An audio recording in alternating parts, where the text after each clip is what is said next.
지금은 거의 웬만한 직장인들이 새벽 4시에 일어나서 연준 FOMC 점도표 보면서 막 아니 인천에 있는 빌라를 투자하려고 고민하는 제 지인이 4시에 일어나서 카톡 메시지로 점도표를 막 찍어가지고 형 이거 어떻게 봐요? 막 이러는 거예요. 그래서 아니 인천 빌라를 구매하기 위해서 네가 지금 점도표에서부터 내려오는 거시경제 물가지표 극한의 타이밍 전략으로 이제 이쪽으로 많이 와전된 것 같아요. 근데 아파트는 주식이 아니라는 거예요. 뭐냐면 아파트는 여전히 ETF 출시 전에 개별 주식을 사는 거와 같은 환경이거든요. 고가에 사버리면은 타이밍 전략 아무리 잘 맞춰도 완전히 그냥 엇나가 버리는 거예요. 그 내재 가치는 결국 임차료에서 나오고 임차료 기반으로 거꾸로 생각해 본다면은 지금 좀 비싼 것 같다? 지금 좀 오히려 싼 것 같다? 이런 판단을 오히려 더 합리적으로 내릴 수가 있다고 생각합니다. 현재 주택 가격이라는 게 정말 소름 돋도록 그 임차료에 기반하고 있다는 걸 알 수가 있어요.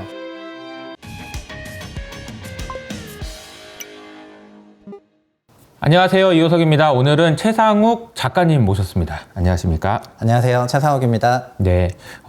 최상욱 작가님으로 불러야 되느냐, 애널리스트로 불러야 되느냐, 혹은 뭐 심부름 센터장으로 불러야 되느냐, 논란이 좀 있었습니다. 본인 소개 좀 부탁드려요. 저는 지금 이호석 아카데미 구독해 주신 분들 안녕하세요. 저는 최상욱이라고 하고요. 2011년부터 2020년까지 여의도에서 애널리스트 생활을 했고, 이제 그 당시에 이제 이호석 효석이랑 좀 이제 뭐 교류가 있었는데 2021년 말에 여기 업라이즈에 합류할 때 같이 합류하게 같은 날 입사했죠. 네, 같은 날 입사해서 입사 동기가 되었고 그 당시 저는 이제 약간 부동산 시장에서 조금 은퇴를 한 상태였는데 그 은퇴한 저를 이렇게 멱살을 잡고 같이 입사를 하자고 하는 바람에 이렇게 다시 이렇게 대중들 앞에 서는 활동을 하게 된 그분! 그분? 네, 아니, 사실 저는 거꾸로, 상욱이 형이 저를 유튜브의 세계로 이끈, 처음에 유튜브를 시작한 것도 상욱이 형의 영향이 좀 컸었죠. 저는 이제 딱 말하는 걸 들어보니까, 유튜브 해야 되겠다, 이렇게 느껴가지고. 네네네. 예, 그냥 하시라고 한 거예요. 보면은 유튜브를 해야 될 것 같은 사람이랑 안 해야 될 것 같은 사람이 따로 있나요? 그럼요. 그런가요? 네. 어떤 사람은 해야 되나요? 같은 말을 좀 더 대중의 눈높이에 맞게, 저희가 책을 써보면은 책을 쓸 때 중학교 1학년 수준에서 읽어지도록 문장을 쓰라고 얘기를 하는데 네. 이제 아주 어렵고 현학적인 거를 좀 쉽게 풀어서 설명하는 게 그 대중성의 눈높이인데 이제 효성님이 거기로 이제 가는 거 같이 보여가지고 그래서 저 하시면 잘할 것 같다 이렇게 해가지고 이제 보는 눈이 있으시네요, 역시. 네, 잘 보셨습니다. 그래서 지금 저보다 훨씬 더 많은 구독자와 함께 이제는 네. 저희 구독자가 선배인데 선배가 되셔가지고 잘 껴주십시오. 네, 알겠습니다. 저희 오늘 이제 모시게 된 이유가 여러 부동산과 관련된 이야기도 하면 좋은데, 작가님이 이제 회사를 그만두시고 여러 가지 우여곡절 끝에 이제 투자와 관련돼서 네. 어느 정도 뭐 본인의 생각을 좀 만드신 것 같더라고요. 요즘에 이제 얘기를 들어보면, 느낌이, 이게 상우 형이 그 눈에서 뭔가 눈빛이 좀 달라진달까? 그런 느낌이 좀 들어요. 제 눈빛에 요즘 도끼가 좀 올랐는데. 그러니까 저는 요즘에는 저의 그 부동산 관련해서 투자관이라고 하면 좀 그렇고, 어느 정도의 그 이론을 좀 만들어 놨는데요. 저조차도 이런 부분에 대해서 신경을 잘 못 쓰고 있다가 요즘에 좀 생각을 정리를 하게 된 것 같아요. 네. 저희가 부동산에서도 사실 부동산뿐만 아니라 대부분의 저희가 투자를 하게 되면 주식도 마찬가지이고 코인도 마찬가지겠지만 어떤 자산이라는 게 시점 선택을 잘하거나 아니면은 가격 선택을 굉장히 잘해야 되는데요. 근데 저희가 금융자산은 시점과 가격에 대한 상당한 그런 발전이 있었거든요. 그런데 반대로 아파트나 그런 부동산 같은 경우에는 이제 시점 부분에 대해서는 뭐 정책 타이밍이라든가 오늘도 정책이 나오는데 네. 정책이 만들어내는 그런 타이밍을 잡기 위한 그런 노력이나 아니면 부동산도 자산시장의 일부니까 거시경제의 상황에 따라서 소위 매크로 타이밍 이런 거 소위 타이밍 전략에 대한 그런 노력은 굉장히 이쪽으로 성숙했는데 반대로 부동산은 가격적인 부분에서는 이게 어느 정도의 적정 가격인지에 대한 논란이 정말 신기할 정도로 없었다. 그렇게 생각이 되거든요. 그래서 제가 애널리스트를 10년 하면서 각 기업에 대해서 목표 주가를 제시를 하고 그리고 지금 아주 진지하게 가격에 대해서 논의하진 않더라도 최소한 이게 싼지 비싼지에서 얘기할 때 서로 이건 싸, 이건 비싸, 왜 그러냐면 이런 근거가 나오지 않습니까?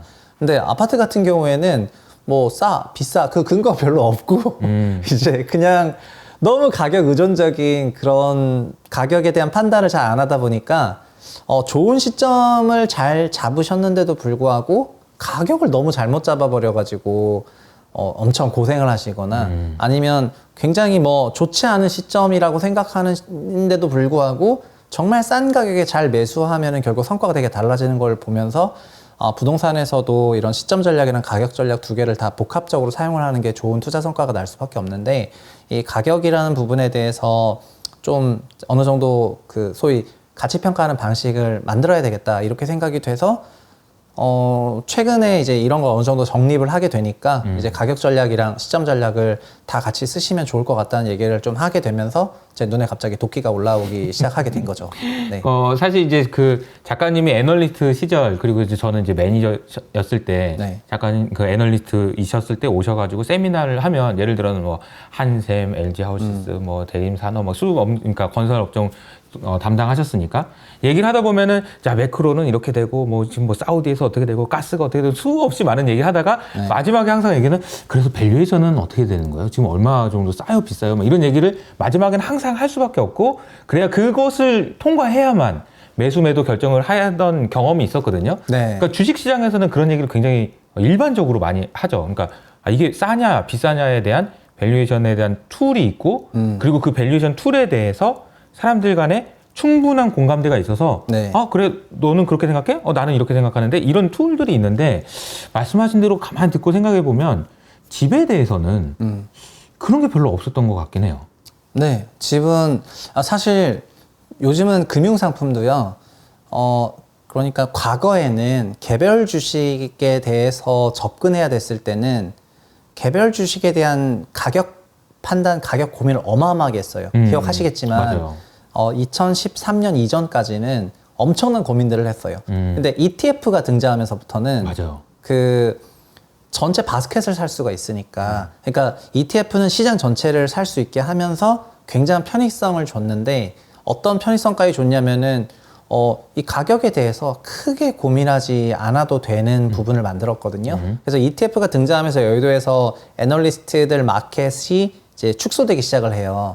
그냥 바스켓을 사버리니까요. 개별 종목에 삼성전자, 하이닉스가 다른 방향성이 아니라 한 방향성으로 가버리잖아요. 그렇죠. 펀더멘탈이 다르더라도 그런 영향이 크죠. 그러니까 수급의 영향을 많이 받았고, 네. 그게 네. 진짜 너무 컸어요. 그러니까 이제 금융시장에서도 점점 프라이싱 전략은 도태되고 타이밍 전략만 이제 살아남기 시작해서, 이제 지금은 뭐 거의 웬만한 직장인들이 새벽 4시에 일어나서 연준 FOMC 점도표 보면서 막 하거든요. 그래서 제가 그거를, 아니 인천에 있는 빌라를 투자하려고 고민하는 제 지인이 4시에 일어나서 카톡 메시지로 점도표를 막 찍어가지고 형 이거 어떻게 봐요? 막 이러는 거예요. 그래서 그 점도표 나온 거를 어떻게 보냐고? 네, 그래서 아니 넌 도대체 왜 점도표를 보는 거야? 물어보니까 인천에 있는 빌라를 구매할지 말지 고민한다는 거여서, 아니 인천 빌라를 구매하기 위해서 네가 지금 점도표에서부터 내려오는 거시경제 물가지표, 그러니까 이게 극한의 그 타이밍 전략으로 이제 이쪽으로 많이 와전된 것 같아요. 근데 아파트는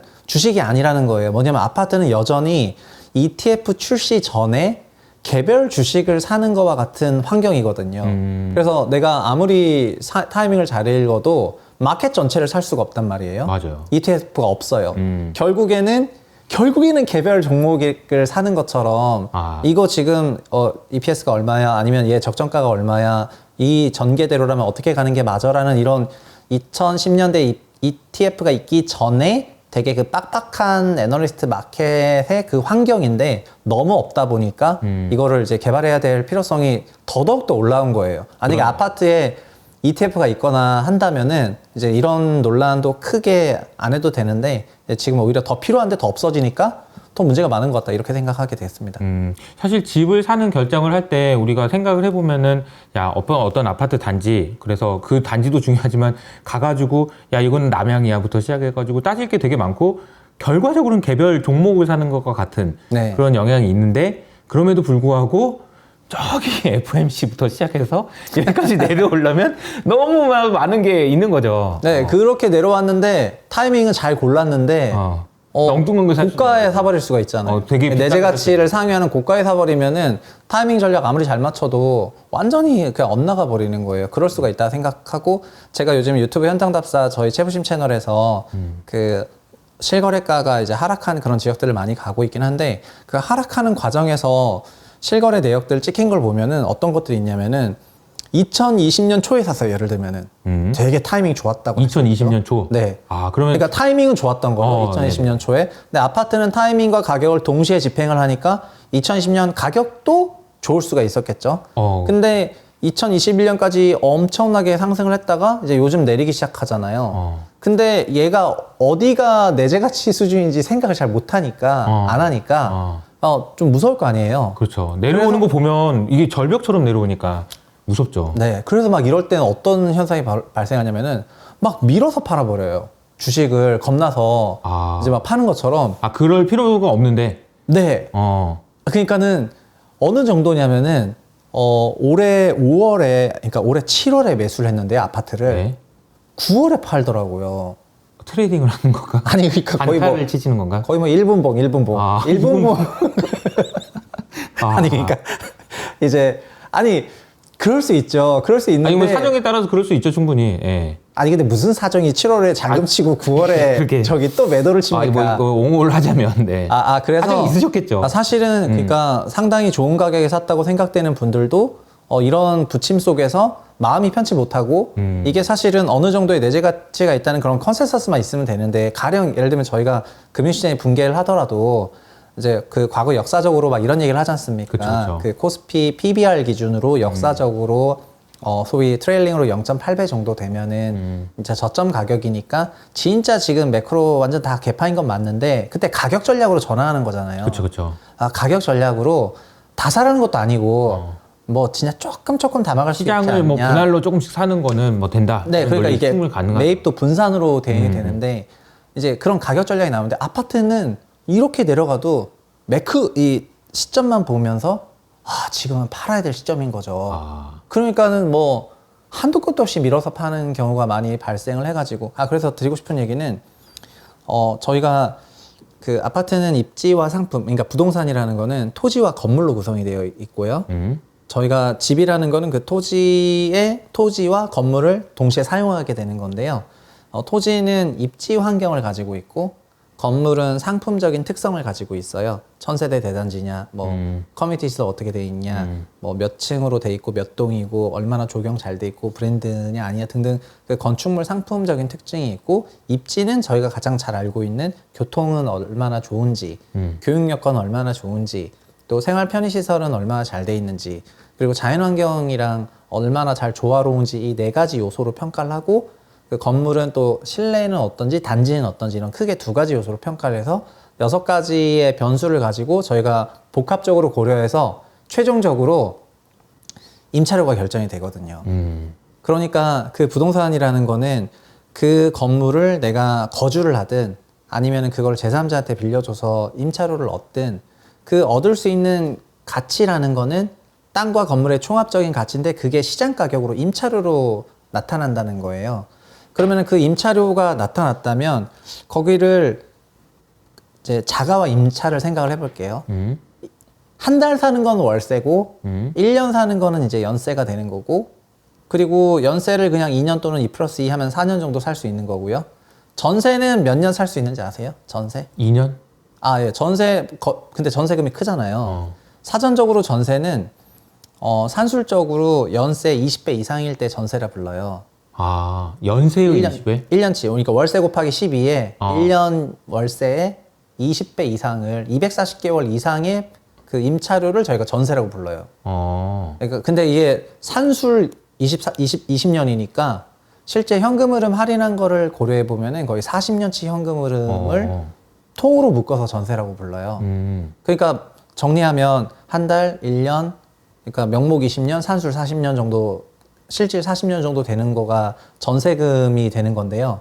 근데 매매는 뭘까요? 매매는 40년 이후에도 계속해서 거주할 수 있는 그 권리? 전체, 네, 사용하거나, 그러니까 제3자한테 돈을 받거나 내가 직접 거주하는 거를 40년 레벨이 아니라 더 길게, 소위 영원히 거주하는 컨셉이 되는 거거든요. 그래서 결국 매매라는 거는 이렇게 이 부동산을 사용하는 데 들어가는 비용 전체 영원한 그 생애 주기를 현재 가치로 현가화한 게 매매 가격이 되는 거라서 기본적으로 베이스는 임차에서부터 시작을 해요. 그래서 제가 이거를 쭉 보면서 느꼈던 게 뭐냐면은 이 전세라는 게 40년치 현금 흐름이 이렇더라고요. 그래서 그렇다면 집이라는 건 보통 막 100년, 200년, 300년 가는데 한 500년 넘어가니까 다 빵으로 수렴을 하더라고요. 그래서 대략 그러면 한 500년까지 아니면 한 300년까지 이 임차료가 이렇게 성장한다고 하고 뭐 할인율도 있으니까 이렇게 쭉 성장한다고 현금 흐름을 쭉 그려보니까 현재 매매 가격은 전세 가격의 1.6배에서 1.7배 정도 되는 총 현금 흐름이 발생을 하더라고요. 그래서 그렇다면 매매 가격은 현재 전세 가격의 1.6배에서 1.7배 정도 되는구나라고 생각을 하고 갑자기 그 데이터를 봤는데 불사 전월세율이 그러니까 전세가율이 있더라고요. 우리 많이 보죠, 그래도. 네, 그 지금 전세가율 60%입니다. 전세가율 50%입니다. 뭐 소위 갭 투자하시는 분들도 거기 전세가율이 뭐 80% 그럼 매매 전세 갭이 붙었구나. 매매가의 몇 퍼센트가 전세가냐? 네, 이렇게 생각하는데 그 분모 분자만 바꾸면 거꾸로 생각해 보면. 네, 거꾸로 생각하면 오히려 그 전세라는 그 가격이 40년치 임차 소득의 현재 가치가 되는 거고 매매가는 그것보다 좀 더 높은데 그게 너를 띄었던 거예요. 네, 그래서 전세를 베이스로 잡고 사실 전세도 그냥 순 전세가 아니라 저는 월세부터 베이스를 잡아서 시작을 했는데 근데 전세를 베이스로 보더라도 큰 무리가 없다고 느껴지니까 전 밸류에이션은 쉬워야 된다 생각하거든요. PBR이 쉬운 것처럼. 그렇죠. 이게 10배가 시가총액이다 얘기하는 것처럼. 그래서 전세 1.6배가 그냥 부동산 가치다. 이렇게 얘기를 해서 더 자세한 거는 이제 그냥 교육으로 들어라 이렇게 했지만 뭐 저도 못 듣는 분도 계시니까 이제 뭐 책도 쓰고 이럴 생각인데 이제 다 썼는데 그래서 이런 얘기를 좀 퍼뜨리면서 어떤 의미에서 밸류에이션을 조금 다 편안하게 할 수 있는 그런 거를 좀 만들어 보고 싶어 가지고 요 과정을 한번 이렇게 조성을 한번 한 겁니다. 그렇군요. 그러니까 이게 뭐 우리가 주식으로 따지면은 PER 그러면은 분모에다가 기업이 버는 이익, 돈, 그리고 시가총액. 그러니까 얘를 안다면 얘를 알 수 있는 그런 거죠. 둘 중에 하나를 알면 나머지는 결정되는 그런 산식이잖아요, 결과적으로. 근데 이제 말씀하신 거 들어보면은 전세 가격을 알면 뭐 집값이 적정한 집값이라는 걸 우리가 알 수 있다라는 그런 컨셉인 것 같아요. 네. 근데 전세 가격도 이게 적정한 전세 가격 혹은 그 안정화된 전세 가격 이런 가정이 있어야 되는 거 아니에요? 그러니까 전세 가격 역시 변하는데요. 그렇죠. 근데 그런 거는 있는 거죠. 뭐냐면 기업 실적도 변하지 않습니까? 그러니까요. 그래서 내년도 적정 주가를 평가할 때 내년도 예상 순이익을 넣지 않습니까? 맞아요. 그래서 걔도 어쨌든 내년도 순이익이라는 겁니다. 그렇죠. 중요한 거는 예상되는. 네, 예상 수익인데 근데 그리고 기업의 이익이 이렇게 들쑥날쑥하지 않습니까? 당연히 들쑥날쑥하죠. 그러면 저희는 그 회사의 이익의 장기 평균을 뭐라고 생각을 하죠? 한 5년치 실적이 조금 들쑥날쑥해요.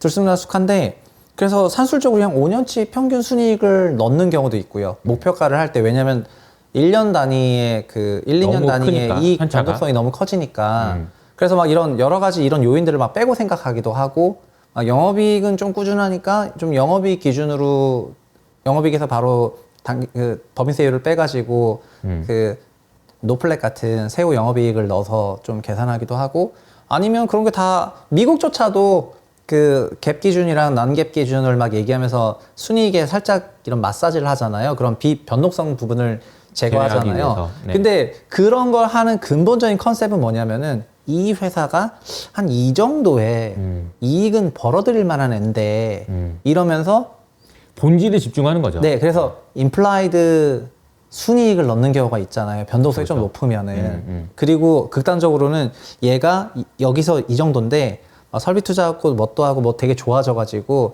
몇 년도에 요 정도 레벨까지 가면은 이익은 매출에다가 영업이익에다가 이렇게 해가지고 한 이익은 요만큼 될 것이다 해서 올해 그런 값이 아니라 한 5년 후에는 얘가 요만큼 성장을 하니까 요 정도 이익 기준으로 이제 밸류에이션을 하기도 하잖아요. 그래서 제가 드리고 싶은 얘기는 전세나 월세도 계속 변하는데 그 전세나 월세와 같은 그런 주거비는 우리 소득을 기준으로 한국은 20%대에서 꾸준히 움직여 왔거든요. 소득의 20% 정도 수준으로. 네, 소득의 20%에서 계속해서 움직여 왔고, 그리고 그 지역이 그 지역의 임차료라는 거는 2020년, 21년에 임대차법 개정하고 코로나 제로금리가 맞물리면서 명목으로는 2배가 올랐었던 적도 있었지만 저희가 그게 지금 다시 정상화로 회귀하는 기간에 있잖아요. 네. 그래서 그쪽 지역에 대해서 가장 보수적으로 추정을 하려면은 저 같은 경우에는 코로나 이전에 그 장기 평균 전세 가격, 장기 평균 월세 가격을 이제 벤치마크로 삼아서 현재 그 전세 가격 기준으로 1.6배나 1.7배 정도 되는 신축 주택 가격이 그런 주택 가격이 이제 적정한 가치라고 생각을 하고 코로나 때는 이제 잠깐의 그 이제 뭐라 그럴까 명목 가격이 엄청나게 올라가는 급상승이 있었다 이렇게 설명하죠. 근데 심지어 이 비율은 코로나 때조차도 맞아버려요. 아하. 그래서 너무나 이제 좀 소름 돋는 부분이 생기기는 하는 거죠. 네. 뭐 집값에 대한 밸류에이션, 그러니까 집값이 어느 정도가 적당한지에 대해서 아는 것은 제가 생각할 때는 너무나도 중요한 게 그 부분에 대한 사회적 합의가 있으면 사람들이 이렇게 부안해동하지 않을 수 있거든요. 네. 그러니까 부안해동하지 않는다는 게 얼마나 중요한 거냐면 일상생활을 할 수 있고 그럼 생산성이 높은 데 뭔가를 네. 할 수 있는 일이라서 이게 사회적으로 큰 기여를 하신 것 같거든요. 만약에 정말로 이 말씀하신 그 밸류에이션 툴이 더 많은 사람들이 사용하고 이게 된다고 하면은 되게 가치 있는 일이 아닐까? 근데 그런 생각이 들어요. 그 이제 그 책 중에 그런 책이 있는데 그냥 한 숫자를 다른 숫자로 나누는 건 단순한 연산인데 그 어떤 숫자를 어떤 숫자로 나눠야 될지 고민하는 게 수학이라는 말이 있거든요. 아하. 그러니까는 같이 이게 뭐 분모 분자 다르게 보는 게 뭐가 중요하냐 이렇게 생각할 수가 있는데 그렇죠. 사실은 여기에 뭘 넣고 여기에 뭘 넣고 이런 걸 고민하는 게 그 시작이라고 생각을 했을 때 저희가 매매가만을 시장 가격 거의 무조건 맞는 시장 가격 항상 옳다. 그러니까 매매가는 항상 옳다는 걸 기준으로 전세가를 보면 매매가는 항상 옳기 때문에 매매가는 틀릴 수가 없고 그런 매매 가격 의존적인 판단을 하게 되면서 너무나 그 표면적인 시세 의존적인 생각을 하게 되거든요. 가격은 오르니까. 네, 가격은 이제 변하니까 변할 때마다 뭐 내재 가치가 올라가는 것보다 뭐 내재 가치가 내려가는 것보다 그러니까 가격 의존적인 그 생각으로 빠지게 되는 건데 그럼 사실 그 가격과 가치가 뭐 항상 같거나 그런 건 아니지만 가치 의존적인 가치 기반한 판단을 하게 되면 지금 가격이 좀 비싸다. 네. 왜냐면 얘 내재 가치는 약간 이 정도인데 아하. 저희는 이미 전국적으로 전세가율이 있다는 것도 다 알고 있어요. 네. 서울은 전세가율이 55%, 네. 경기도는 뭐 60%, 지방으로 갈수록 전세가율이 높아지거든요. 70%까지 높아지는데 그 정도의 평균 전세가율이 장기적으로 유지되어 왔다는 걸 저희 항상 알고 있는데 그 얘기는 매매 가격이 전세가 대비 일정 배율이었다는 얘기인데 근데 서울에서 갑자기 전세가율이 전국적으로 40%로 낮아져 버렸다. 그 얘기는 그 주택에서 발생하는 현금 흐름이 동일한데 그거에 대한 멀티플만 올라갔다는 거가 되는 건데 멀티플이 올라가는 그런 환경이 아니라면은 얘 좀 비싼 것 같은데 라고 생각할 수 있어야 되거든요. 임차료를 베이스로 생각을 하면은 그래서 저는 그 기준선을 그 실거래가라는 매매가가 아니라 오히려 그 정말 내재 가치 집은 거주하는 거니까 그 내재 가치는 결국 임차료에서 나오고 임차료 기반으로 거꾸로 생각해 본다면은 지금 좀 비싼 것 같다? 지금 좀 오히려 싼 것 같다? 이런 판단을 오히려 더 합리적으로 내릴 수가 있다고 생각합니다. 이게 뭐냐면은 그 뭐 전세 가율 그래서 60% 70% 이렇게 얘기하는 그 로직하고 말씀하셨던 1.6배 이거 뭐 분모 분자 나누는 것밖에 안 되는 거 아니야라고 생각할 수도 있지만 네. 사실 저는 이게 굉장히 큰 사고의 전환이라고 이제 말씀하신 걸 들었던 게 뭐냐면은 우리가 흔히 가격을 먼저 생각할 거냐 가치를 먼저 생각할 거냐고 가치에 기반한 사고를 하는 것은 가격이 비싼지 싼지를 판단할 수 있는 거거든요. 네. 근데 가격을 먼저 놓고 생각하고 해버리면 우리가 그 가치 판단을 못하게 되는 오류를 범할 수가 있는데 말씀하신 대로 집이라는 것이 우리에게 주는 가치는 그 주거를 할 수 있는 곳이고 그 주거에 대한 비용을 지불하는 것에서부터 시작해서 이거는 이 정도의 가치가 있는 거다라고 시작하고 가격은 이 정도가 돼야 된다라는 그 생각의 전환이 이게 되게 의미 있는 변화라는 생각이 좀 드네요. 예, 감사합니다. 네, 근데 네. 사실은 모든 집이 1.6, 1.7배인 건 아니고 그렇죠. 주택은 종류도 많아서 재건축하는 집도 있고 막 그래서 그런 집들의 케이스가 어떻게 될까 막 고민을 해봤어요. 그래서 좀 세 개로 쪼개가지고 신규 공급하는 주택하고 그 다음에 일반적인 주택들 그리고 재건축을 앞둔 그런 멸실 임박한 주택들. 예를 들면 재건축 주택은 뭐 상계동 정도만 가도 매매 가격은 7억 원인데 전세는 2억 5천이란 말이에요. 그러면은 전세 2억 5천에 1.6배 하면 4억밖에 안 되는데 그 매매가는 7억이니까 얘는 뭐 그럼 다 거품이냐? 그게 아니고 이 재건축 임박한 주택들은 미래의 전세 가격을 반영하고 있거든요. 아하. 재건축되고 난 이후 생애 주기에. 네. 그러니까 결국은 현재 주택 가격이라는 게 정말 소름 돋도록 그 임차료에 기반하고 있다는 걸 알 수가 있어요. 아, 근데 그걸 누가 시키지도 않았는데 하여튼 시장은 그래도 현명해서 그 가격이 제대로 어느 정도는 움직였다는 거라는 걸 알 수 있네요. 그죠? 맞아요. 정말 아니 그렇지 않습니까? 뭐냐면 재건축을 하면서 왜 올라가냐면 현재 재건축은 임차료가 극단적으로 너무 낮은데 그러니까 2주 철거가 1년 남은 아파트의 임차료 전세는 1년치 연세랑 거의 똑같거든요. 실제로 그래요. 2주 철거 내년에 2주 그러네요. 합니다. 이러면은 거의 전세 얼마 줘야 되겠어요? 그렇지. 그 임차소득 기간이 1년으로 줄어드니까 1년치 연세 정도로 내려가서 강남 같은 데도 1억 이하로 내려가거든요. 재건축 임박하면은. 어차피 1년밖에 못 사니까. 네, 1년밖에 못 사니까 어차피 연세 월세 다. 근데 그 아파트가 비싼 거는 지금 현재 건축물은 임차소득이 이제 1년치밖에 안 남았는데 앞으로 지어질 건축물은 수십 년간 더 높은 그 상품 가치를 갖고 있으니까 더 높은 임차소득을 낼 것이고 그거를 좀 현재 가치로 할인하면서 반영을 하게 되는 거예요. 그러니까 이미 실제 가격에서 그리고 가격이 움직이는 메커니즘도 재건축이 빨라지면 왜 올라가냐? 지금은 구축 건축물인데 미래에는 신축 건축물이니까 그 신축 건축물로 벌어들이는 총 임차 연수가 늘어나잖아요. 그러면은 현금 흐름상 봤을 때 더 높은 현금 흐름 레벨이 찍히는 연도 자체가 빨라지니까 이제 전체 생애 주기의 현금 흐름 볼륨이 커지거든요. 그러면서 올라가더라고요. 그래서 제가 원래 본식은 한 300년짜리 현금 흐름표를 만들어 가지고 이제 재건축을 막 감안해서 이제 소위 40년의 건축 생애 주기를 다 집어넣은 다음에 계속 돌려봤어요.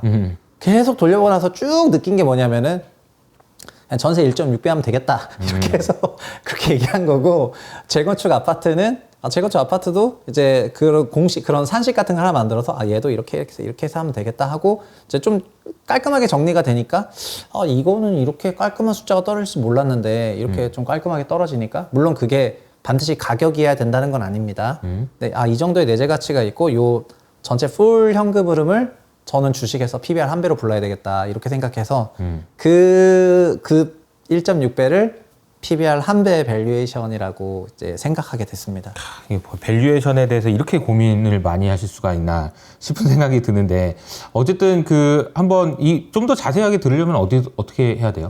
저는 지금 이거를 11월부터 이제 2달 정도 파일럿으로 한번 교육을 해봤는데 좀 반응이 좋아서 내년부터는 본격적으로 그 업라이즈 플랫폼에서 이제 교육을 할 예정이고요. 네. 그리고 교육이 싸지 않아요. 교육 과정이 아주 비싸진 않지만 비싼 편이어서 그래서 교육을 좀 어려워하시는 분들한테는 또 라이브 위주로 하다 보니까 제 인강이 아니어서 불편하다고 하시는 분들도 계셔서 좀 책으로도 같이 발매할 생각이어서 네. 2023년에 찾아보실 수 있을 것 같습니다. 네.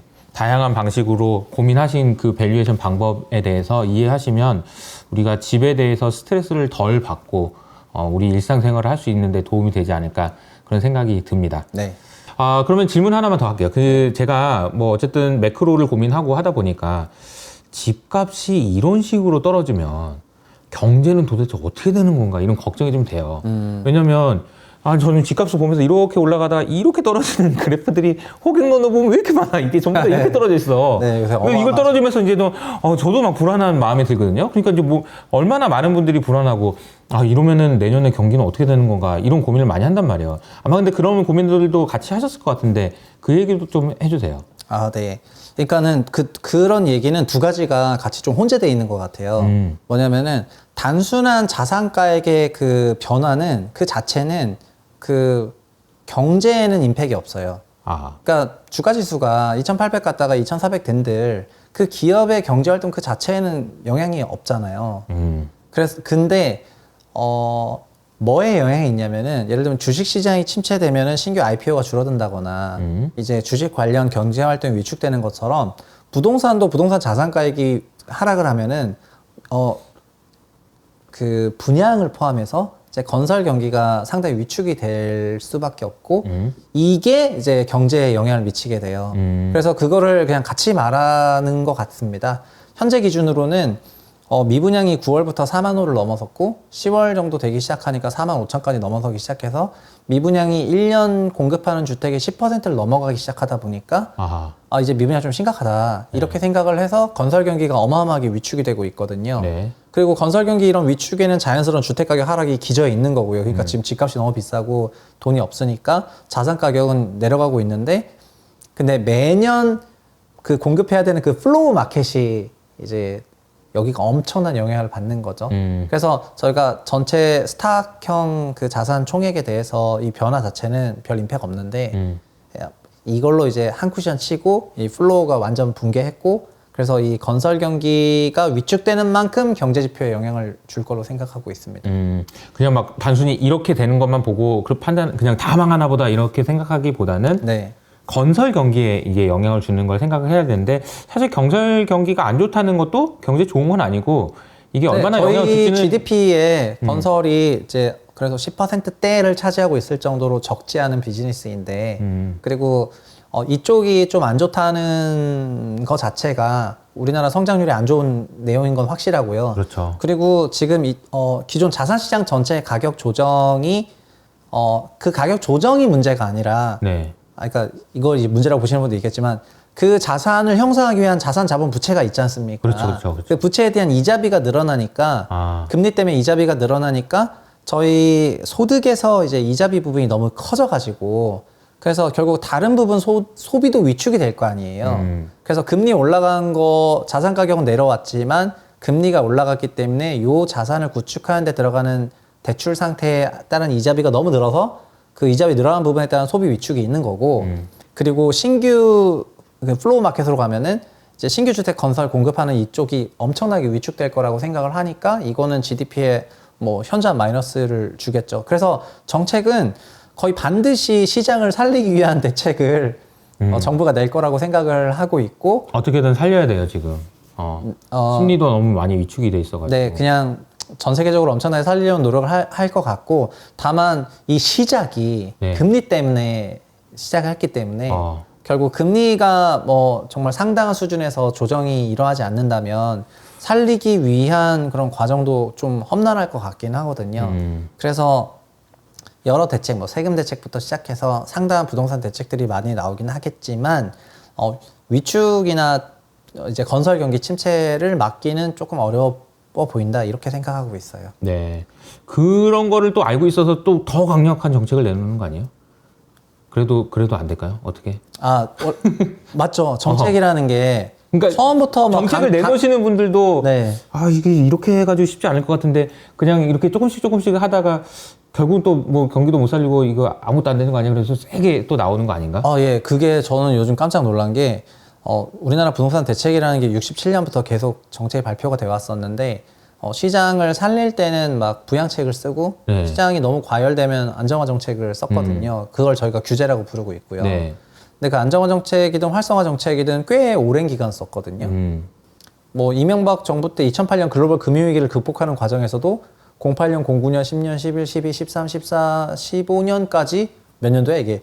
8, 9, 10, 11, 12, 13, 14, 15 8년 동안 부양책을 썼거든요. 8년간.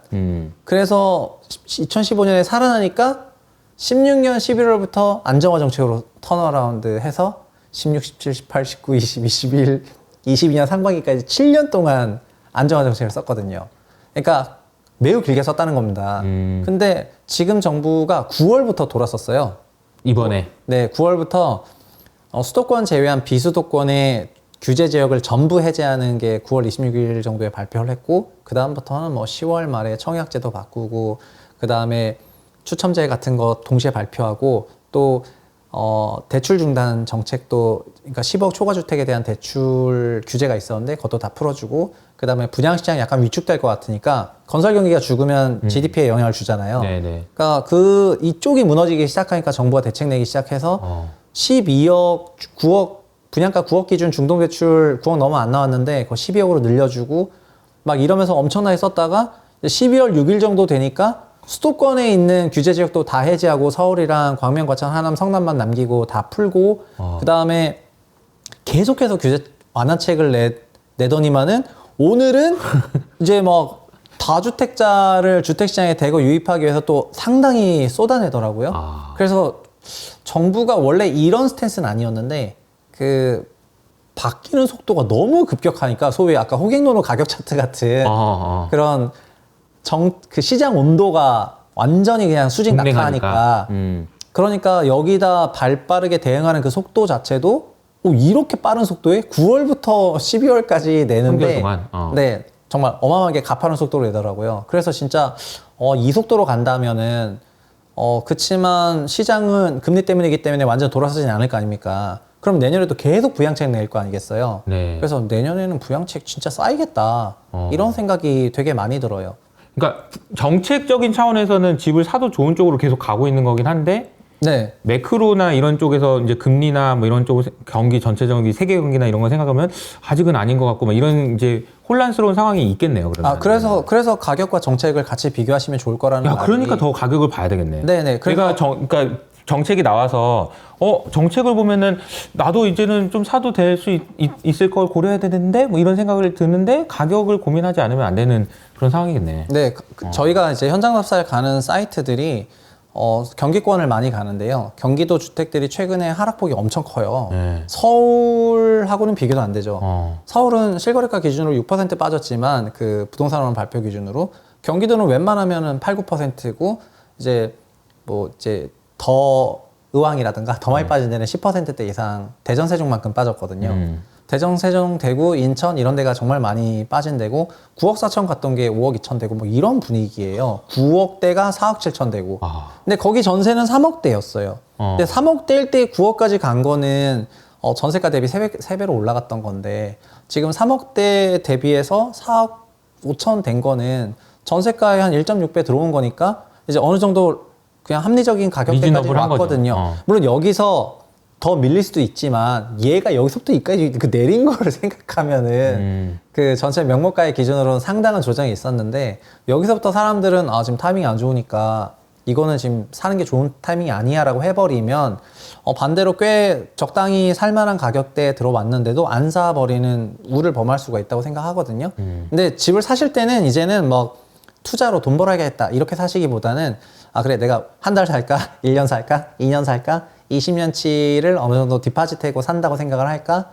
그 다음에 아니면은 그냥 영구히 거주할까라는 그 거주기간 베이스로 생각하셔야 되기 때문에 주거료 기반으로 가격 판단 하시는 게 맞아 보이는데 타이밍이 지금 슬금슬금 돌아서고 있긴 한 사실이잖아요. 좀 이르다고 볼 수 있지만. 근데 그 타이밍 전략 반초짜리를 가격은 확실하게 보조해 줄 수가 있거든요. 타이밍이 뭐 한 5, 60점으로 올라가고 있는데 가격은 빵점이다. 그럼 하면 안 되겠죠. 근데 타이밍이 5, 60점으로 올라가고 있는데 가격은 거의 8, 90점에 이를 정도로 꽤 근접하게 왔다고 생각한다면은 걔는 타이밍은 내가 정확히 맞추기는 어렵지만 그냥 가격이 괜찮으니까 결국 사서 기다리면 좋은 성과가 날 수 있다고 생각을 해서 이제 이럴수록 더더욱더 가치평가 밸류에이션 같은 걸 하셔야 되지 않나 이렇게 생각합니다. 두 가지네요. 그러니까 이제 우리가 집 때문에 스트레스 덜 받고 하기 위해서도 공부를 해야 되고 네.